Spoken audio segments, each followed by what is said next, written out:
Hello class and welcome to the second part of this lecture when we're going to now move on to stage-based demography or stage-structured matrix models. Sometimes when you're describing the life cycle of a species, age is not the way to go. Stage structure can be more appropriate. And that's true for a number of species like amphibians, many invertebrates, many plant species, etc. Think about stages like in an insect, eggs, larvae, subadult, and adult stages, for instance. Those stages better capture how an individual ages through a life cycle rather than age per se would, right? So sometimes stages better describe that rather than a pure age clock, if you will.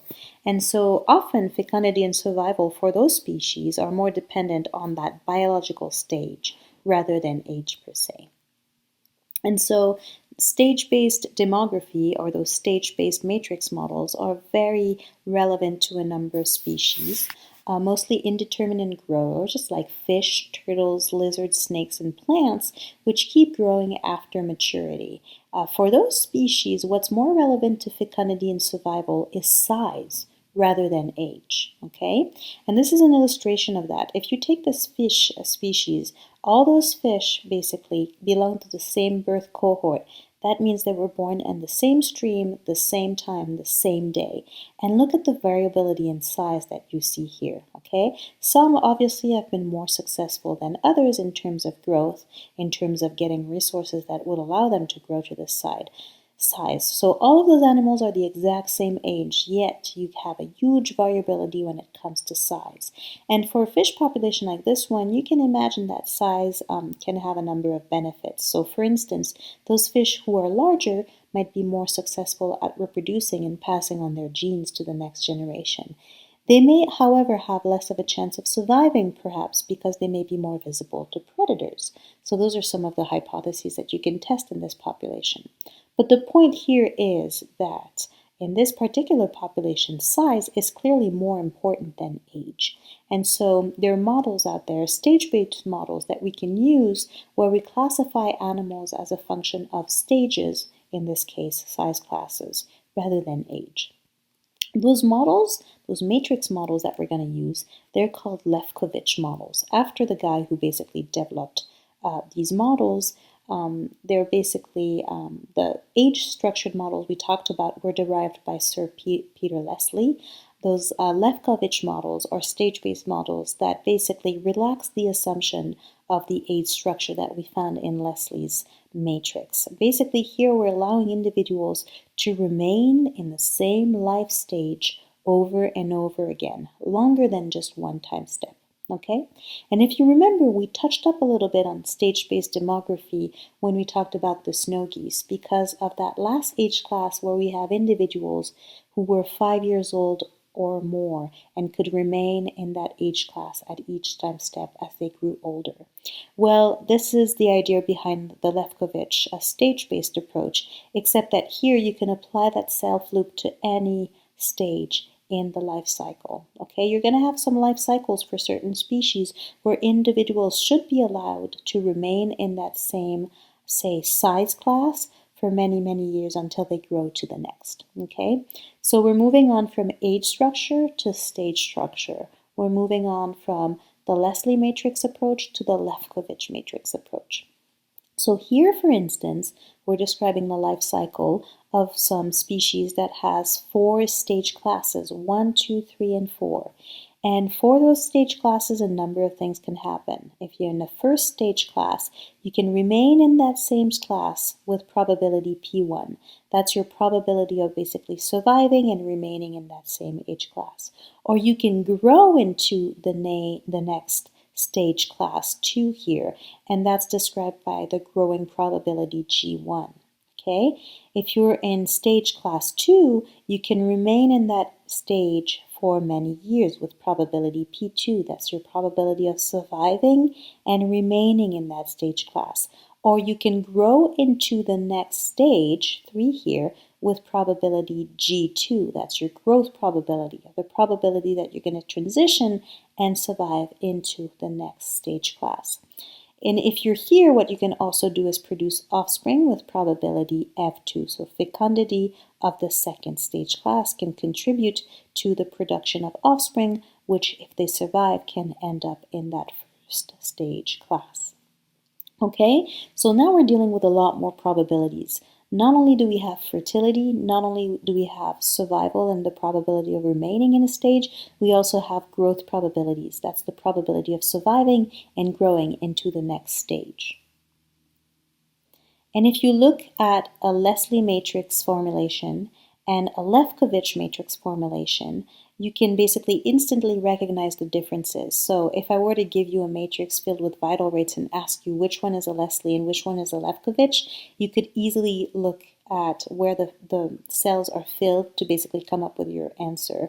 A Leslie matrix, like I mentioned, always has a top row of fertility, and survival is on the subdiagonal. And then when you're dealing with a stage-based model, basically your survivals, your P's, are the probabilities of surviving and remaining in the same class. So from 1 to 1, from 2 to 2, from 3 to 3, those are those self arrows that are pointing back at the same stage, right? P1, P2, P3, P4. Those always fall on the diagonal because, again, remember the from to rule? From stage 1 to stage 1, from stage 2 to stage 2, from stage 3 to stage 3. Those are the probabilities of surviving and remaining in the same stage. Those are always going to fall on the diagonal when you're dealing with a stage-based matrix model or when you're dealing with a Lefkovitch matrix model, right? And then your growing probabilities, that's the probability from 2, so from 1 to 2, from 2 to 3. That's the probability of surviving and growing into the next age class. And then your fertilities are always going to fit on the top row, but they're going to start in that second cell here. So those are the big differences between the Leslie and the Lefkovitch, between an age-based model and a stage-based model. So try to remember that when you fill out those different vital rates. If I were to give you a life cycle and ask you to fill out matrix A here, that basically describes the life cycle and the vital rates associated with the different stages or age classes. Remember, F is always fertility, number of offspring recruited into stage class 1 per individual in that stage. Pi is the probability of surviving from year T to year T plus 1 and remaining in the same stage. And GI is the probability of growing and surviving into the next stage class, okay, when you're describing those different vital rates in the Lefkovitch model. And then basically everything is the same as we've already done. We can take a vector of initial abundances at time t, multiply this by our basically Lefkovitch matrix model, and get the projected abundance at the next time step, just like we've done with the Leslie approach, right? We just use matrix multiplication algebra, and we can project abundance over time in a stage-based model. So I'm going to try to illustrate this time with a plant species. I know that this class is a fish and wildlife class, but this is a really cool example borrowed from a friend of mine who worked on teasel for her PhD. They have a very complex life cycle, and it's very hard to actually describe it. But Hal Caswell and Patricia Werner, who collected the data on this particular population, were able to build a very nice matrix model and try to get at some management recommendation to try to diminish its growth by identifying which stage should be preferentially targeted by managers to try to curb the growth of the population. So they used 8 abandoned fields in Michigan to basically go and collect data on fertility and survival for the different stages that they identified. These are the 6 different stages that they identified based on the life history of this plant. The seeds can be dormant for 1 year. Some of them can emerge after a year. Some of them can remain dormant for a second year. If they emerge out of the seed bank, either in year 1 or year 2, they can become small rosettes, medium rosettes, large rosettes, and they can also become flowering plants. And it's not like they transition from one stage to the next gradually. They can sometimes jump stages and grow, for instance, from being medium-sized rosettes to being a flowering plant the following year without having to become large rosettes. So it's a pretty complex life cycle. And what also makes it complex is the seed bank, or the idea that the seeds can remain dormant for either 1 or 2 years. So here is what the life cycle of that plant looks like. It's pretty crazy. This is a very successful invasive plant species. And it's not surprising looking at the complexity of this life cycle and what this plant can actually do. So the seeds of the teasel have to remain dormant for a year. From there, they can do a number of things. They can remain dormant for another year, say if climatic conditions are not optimal for growth. They can also become small rosettes. They can become medium-sized rosettes without having to become small size first. And they can even jump from being a 1-year dormant seed to becoming a large-sized rosette. Okay, those are the rosettes, and I'm sure you've seen them in an abandoned field here and there. So they can do all those transitions. If you're a small rosette, you can remain a small rosette for many years, or you can become a medium-sized rosette. If you're a medium-sized rosette, you can either remain a medium-sized rosette for many years, you can become a large rosette, or you can jump straight into becoming a flowering plant. Flowering plants can do a number of things. They can produce rosettes of small, medium, or medium size or large size. They can also produce seeds that are going to go into the seed bank, etc., etc. Okay, so you can see how complex this life cycle is. And the reason why this plant is so successful is because of those self loops. Right? So it can remain dormant for 2 years, or it can remain a small rosette for many years. Basically, that allows the plant to wait for optimal conditions, environmental conditions, to become a flowering plant and eventually produce seeds that may have a larger chance of surviving and in turn producing rosettes and flowering plants, etc. So it's all about being able to pass on your genes to the next generation. And this plant has a number of ways to accomplish just that, queuing on the environment and waiting on optimal conditions to basically flower. Smart plant. So we have 6 stages in this case, meaning that to represent this life cycle in a matrix format, you're going to have 6 rows and 6 columns, okay? And this is exactly what we have. So we have our 6 rows, our 6 columns, and basically what I did for you to basically associate the different arrows with the different probabilities or vital rates is I color-coded this. So for instance here, transitioning from being a 1-year seedling to becoming a small rosette is from 1 to 3. So from column 1, to row number 3 is this orange color, and that represents this transition.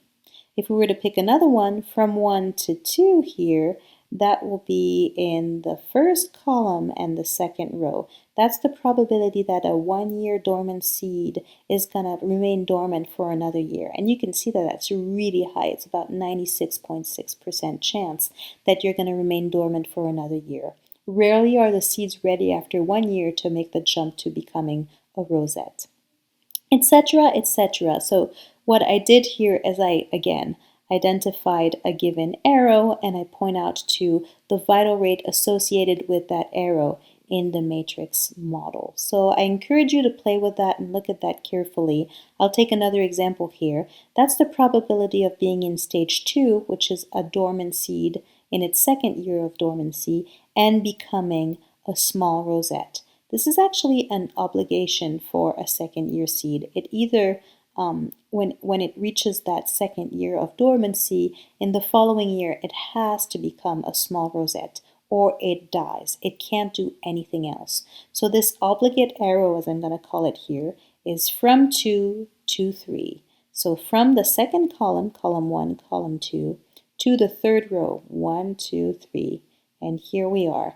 The probability of a seed in its 2nd year of dormancy to become a small rosette is about 1%. So you can see here that this likelihood is very small and very few seeds make it to becoming a small rosette. This is why those plants produce so many seeds, etc., etc., etc.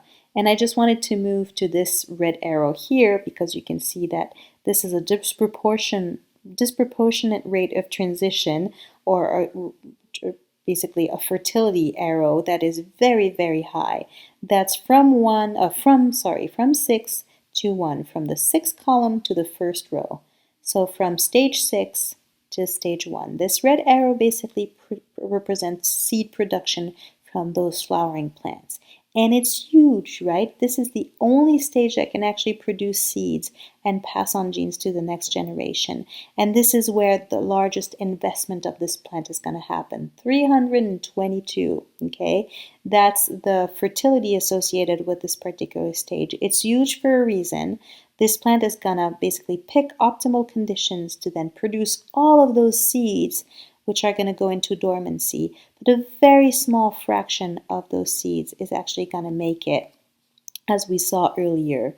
The transition from 1 to 2 is pretty high with 96.6%, but from 2 to 3, from being a seed to making it into a small rosette, from 2 to 3 is only 1%. So here, huge investment in terms of seed production, but very few of those seeds are going to make it into a small rosette or medium or large, which is eventually going to make it into a flowering plant that can produce seeds. So you see what I'm going with this. Those different arrows have different explanatory power in the growth of the population. Some arrows contribute disproportionately to growth, whereas some other arrows don't. So if we take those vital rates and we put them into our matrix formulation, a matrix A, and say we project a population over time, starting off with a bunch of 1-year-old seedlings in the seed bank.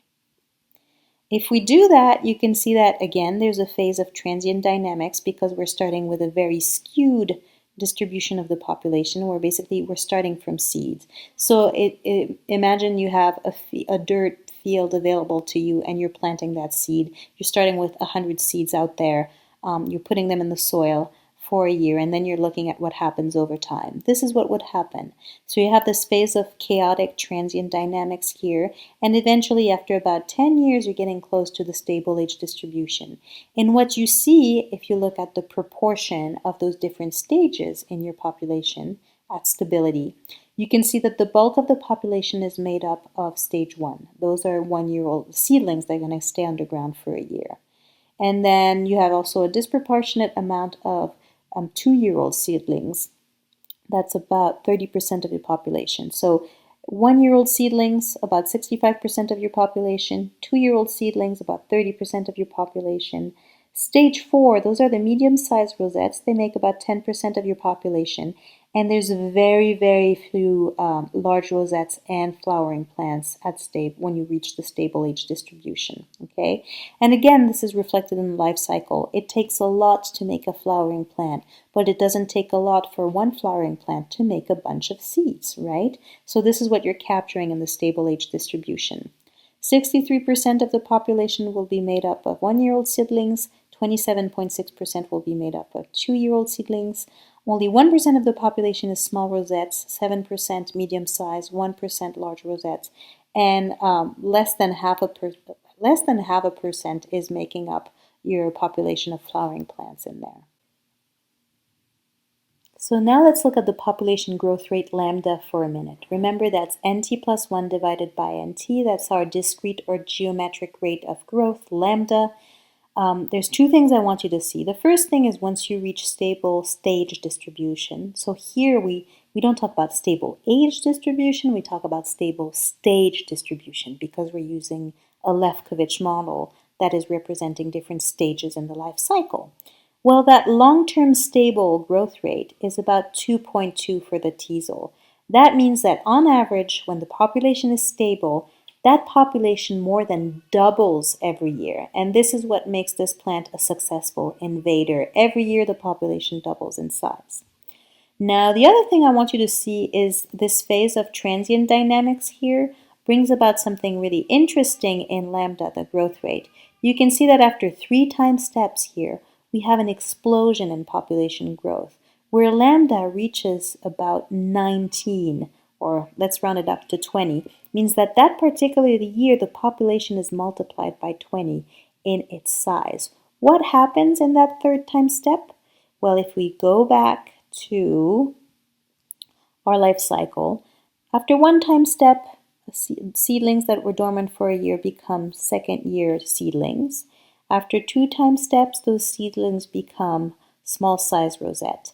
And after 3 time steps, those rosettes basically can become medium size, but we also have the first year seeds that were dormant after 3 time steps would have jumped to become flowering plants, and after 3 time steps, those that were medium-sized rosettes can grow to large and then also become flowering plants that are going to produce seeds. So basically what happens right here is as the population grows, as those seedlings grow into the life cycle, we are having flowering plants that are starting to produce seeds, okay? And we have this huge explosion in lambda, the growth rate. And it's really interesting because although you see that big increase in the growth rate, you're starting off with a really small population of 100 seeds that have a very little chance of surviving. Remember that. Also, the seedlings that have been dormant for 2 years also have a very small chance of transitioning into flowering plants, or I should say rosettes that are going to produce flowering plants. So although you see a huge jump in the growth rate, when you look at abundance, you don't see any huge jumps, you only see an increase in abundance after we reach the stable age distribution. Because again, if you go back to the life cycle, although the plants are starting to move through the life cycle and producing flowering plants, their odds of getting there are really low, right? Remember all those probabilities here that are very, very small. The larger probability you only reach once you have flowering plants that are making a lot of seeds. So this is why you're not seeing a huge jump in abundance. It only happens after many years after basically the population has established itself and you have a significant number of flowering plants that are going to produce a lot of seeds. And of the small fraction that survive, the population is going to start to increase. So it's interesting to see that the profile that you're given here for lambda and the profile in abundance can be very different from one another. But what happens here influences what happens there, right? And it's all about the structure of the life cycle. Here, big boom in growth rate, but again, because those seedlings have a very small chance of producing flowering plants down the road, that increase in abundance is only reflected after several years. So there's a number of questions that a manager can ask when trying to manage a population, a wild population of interest. Can I control the growth of this population or the spread of this invasive species? What demographic parameters should I be messing with? In other words, which stage should I try to eradicate from the population to have the biggest possible impact on the population growth rate? How would the model population dynamics change if I changed one of the vital rates? And this is what we will maybe talk about next week when we discuss perturbation analyses. It's this idea that you can take your life cycle and you can play games where you are going to basically perturb one of those vital rates. Maybe I decide that I'm going to remove a bunch of flowering plants so that they can't establish seed. What will happen to the population if I do that? So you can play with all kinds of scenarios, all kinds of vital rates to basically see which vital rate will have the largest impact on the growth of the population. And this is a tool that's very useful to managers and conservationists. And you can think about it both ways. If you're dealing with invasive species that are spreading really fast, like the teasel, for example, then you want to think about which vital rate you can decrease that's going to have the biggest impact on the population. But if you're a conservationist and you're trying to boost a population that is not doing so well, you want to identify which vital rate disproportionately impacts the growth rate so that you can try to boost that vital rate and increase individuals that are going to go through that stage to try to basically promote growth for the population. So very useful tool to managers, and there's a whole set of analyses that we can do called perturbation analyses where we can use elasticities to get at those sorts of questions. But that's, a lecture for another time. As usual, if you have any questions about the materials here, don't hesitate to send an email or reach out to your TAs or your main instructor. And I will see you in the lab where we're basically going to play with a population of killer whales and see how an oil spill may impact their stage distribution, their dynamics, both short-term and long-term.